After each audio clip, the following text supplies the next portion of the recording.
Hey guys, so in my previous video I mentioned that before this pregnancy I actually had another pregnancy which ended in a miscarriage, and I just wanted to share the story because a lot of people go through it and it's kind of a taboo to talk about it. And as I was doing research on this entire topic for myself previously, I realized that there weren't a lot of first-person testimonies. Most of the testimonies when it came to miscarriages often came from experts or doctors. I feel like I should share with you guys my experience so that if it happens to you, or if all the symptoms you experience are aligned with my symptoms, you sort of know what's coming next. But before I begin, I just wanted to share some statistics. Miscarriages actually happens in about 10 to 20% of pregnancies. A large majority of miscarriages actually happen during the first trimester. Mine, for example, also happened during the first trimester. According to my doctor, it's usually not cause of a fall or cause of anything. It's just the embryo was not formed right. Therefore, it could not develop into a fetus and develop further to become a baby. So in this video, I'm just going to share with you the chronological list of events that happened during this entire first pregnancy. My husband and I found out that we were expecting in about July of last year, and before that we were actually trying for a couple of months because we made an agreement that after we got married for a year, after our honeymoon, we would start trying. So we were very blessed to conceive pretty quickly and we got super excited. I told my mom, I told my best friend Kasing, I even told like Debbie and Hao because I was just so excited for it. And I know a lot of people say it's sort of unlucky to mention the pregnancy in the first trimester, but I did it anyway because I was so confident and I was so happy, and I just wanted to share the joy with as many people as I could at that point of time. We were so excited after finding out that we immediately went to book for a gynae appointment. So when we saw our first gynae, we were actually about 5 to 6 weeks in. When we went for the first appointment, apparently the egg hasn't really attached to the uterine wall just yet.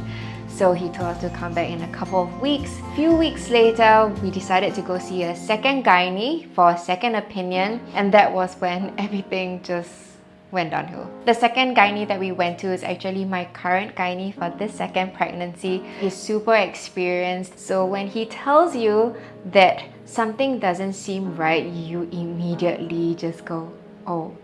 By the time we saw him, it was about the 7-8 week mark, and he did the scan and the ultrasound and was like, something seems really off because the embryo or the fetus was not of the size it was supposed to be at week 7 and week 8. But he said, you know what, it's okay, let's just see how it goes first. It's a little bit early to tell. He gave me some prescription medicine and told me to take my folic acid, which I was already on at that point of time. Me being me, already very excited to be a mom, always wanted to be a mom. Took it pretty hard, I would say, but I was doing my best to be strong. My friends were telling me, you know what, the doctors, they're expert, just do whatever you can first, don't worry yourself, and try to surround yourself with positivity if you can. So that was what I did. I did my due diligence. I continued taking my folic acid and the prescription medicine. I also rested a lot more, and I prayed, please let my child be okay. Even though I was doing all of this and I was trying to stay positive, at the back of my mind I told myself, if anything goes wrong, I have to prepare myself mentally and emotionally because who knows what's gonna happen. 10 days later, we went back to the gynae only to realize that the embryo had not grown in size. So that was very alarming and was a very telltale sign that, you know what, this fetus is not going to develop any further from there. When I first heard the news, I was just like,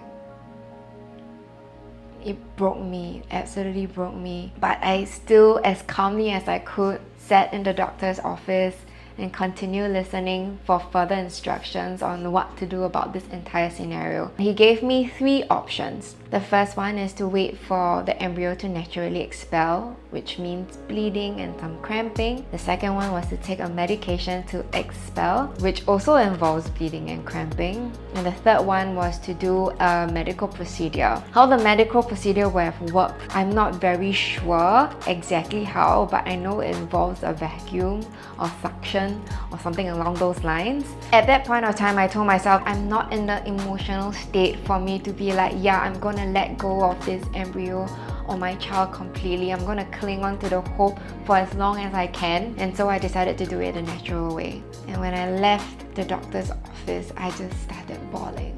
I cradled my 2-liter water bottle and I was just crying all the way. That was it for the rest of the day. I cried all the way home. When I got home, I continued crying and I just decided, you know, I'm gonna take a nap. But for some reason, I told myself, I'm just gonna keep staying positive until I see something happen that will make me think otherwise. A few days later, that was when I started bleeding. I told myself I have to be emotionally ready because I was warned that this was going to happen. So I told my husband, hey, I'm bleeding. It's most likely that we have lost the child. And I was just trying to stay strong. But little did I know that over the course of the day, the pain gradually increased. And here I was thinking, you know what? It's just gonna feel like another period. It did not feel like another period. So here I was, already so emotionally destroyed, now experiencing an immense amount of pain. I just told myself, you know what? Sleep it off. So I remember in the middle of August, 10:30 p.m, I decided I'm gonna go to sleep. And my husband just looked at me and he just stroked my head. And then he too started tearing because he felt so lost. Because now, not only is his wife in an emotional turmoil, she's also in a massive amount of pain. I just tried to sleep and he soothed me to sleep. Both of us just slept for the rest of the night. Until about 12 midnight, I woke up because of the pain. I told myself, okay, this pain is not very normal, but you know what? I'm gonna endure it. Now, the symptoms that I experience and the pain that I experience is a gradual increased amount of pain with the feeling that you constantly need to go to the bathroom. Physically, those were the symptoms. And that was what I was not expecting, because usually when I get periods, that's not what I experience. So this was completely new to me. I went to the bathroom. Okay, you know what? Let's just try and sleep again. So I crawled into bed in fetal position because I was in so much pain. And I was just like, okay, now this pain is gradually increasing throughout the course of the entire night. The intervals in which it's coming to me were shorter and shorter and shorter and shorter. So it went from every 30 minutes I would experience pain to every 15 to every 10 minutes until at about 4 a.m. Meaning to say that I had not slept for 4 hours from 12 midnight to 4 a.m. I just couldn't help it. The pain was so immense that I groaned. I was just like, oh man, I can't. So I woke my husband. I was like, hey, I'm in a lot of pain. Can you get me Panadol and a hot towel? So he got out of the room and tried to get things that would make me feel better. That sound woke my mom up. The groaning that I was making woke her up even further. She came out of her room and was like, what's going on? Why is there so much noise? Are you okay? I told her with whatever strength that I had left, I'm in so much pain. Wayan is trying to get me a hot towel and Panadol. And then she was like, no, if you're in this amount of pain, we are going to the A&E. So at 5:30 a.m, my panicking husband drove my mom and I to the A&E so that I could get checked because the pain was not normal. And we were told that, oh, do come into the hospital if you are experiencing excessive bleeding. So it did not occur to us that when we are in pain, we can also go to A&E. So we went to A&E. And at A&E, when I sat down, I felt a lot better because I took Panadol before leaving the house. So I could still talk and explain to the nurse what I was going through and who my doctor was, etc, etc. And then I stood up to get water. That was when I felt a very big gush. Just like, so I told my family, I just got a very big gush. I'm just gonna go to the bathroom and check to see what it was. when I went to the bathroom and I took off my pants and my underwear, literally the entire embryo just fell out. And that was the end of my pregnancy. It was a very comedic yet very tragic end to my pregnancy, because when I think about it, it's like I was just in the bathroom in the A&E and it just came out. I didn't even have time to really process what was going on because I was so tired. That was number one. And number two, I was at the A&E and I just got there like 5 minutes ago. So okay, I cleaned up. I even went through the trouble of cleaning the toilet just so that I don't feel so bad for the next person using it. Threw whatever trash in the bin in the toilet bowl and went for my consultation at the A&E. When the gynae on call gave me a check, he was like, oh, it's actually all cleared. I was like, okay, that's great. It means I don't have to be admitted for them to go through the surgical process of removing it for me. And he said, I'm just going to give you a couple of pills, including painkillers, so that you can clear the remaining blood clot, and the painkillers is for the cramps that you'll be expecting. But it won't be as bad. So I was like, phew. After all of that, we went home. I finally got to sleep. And then I woke up the next day and I thought to myself, that's it. That's the end of that. That's the end of that pregnancy. It's never gonna come back. And it hit me because I did not know what to do. Even though we never got to carry the child, we have to go through the proper process of grieving. It is still to us a loss of a life. On top of that, it was the loss of our child, our very first one at that. And so during the point of time where we told ourselves we would grieve, we would often check in on each other. We allowed ourselves to grieve properly. I also told myself that when I have my next child, I don't want to forget about this first process of having my first child, even though this first child is not my firstborn. During the process of grieving, I told Wayan, I'm gonna name the child. He asked me why. I said, because when we have our next child, I don't want to forget about this first child. He or she is still our child. So I decided to name the baby Asher. Asher means blessed in Hebrew, and I just wanted to remember this experience as a blessing. And then it just occurred to me this song. It's called It Is Well With My Soul, and it was written by this gentleman from centuries ago who lost some family members during a storm as they were traveling from Europe to America. He wrote the song because while he was grieving, he still trusted God. Wayan and I, as Christians, this song meant so much more to us because at that point of time we were grieving, but we told ourselves, you know what? It is well with my soul. And somehow that song just gave us so much peace throughout this entire process of grieving. So now, even with my second child on the way, who will be my firstborn, I label all of this baby spouse as baby low number 2, because I told myself and I told my husband, baby low number 1 is in heaven. And that gives me a sense of peace. It also constantly reminds me that, you know what, this happened and we have to acknowledge that in order for us to be better parents to baby low number 2. It seems crazy, it seems really strange, but it's part of my process of grieving. Now the aftermath of the entire pregnancy, number 1, was my mom actually ordered confinement food for me to re-nourish my body. So I ate confinement food just as any new mom would after they just give birth.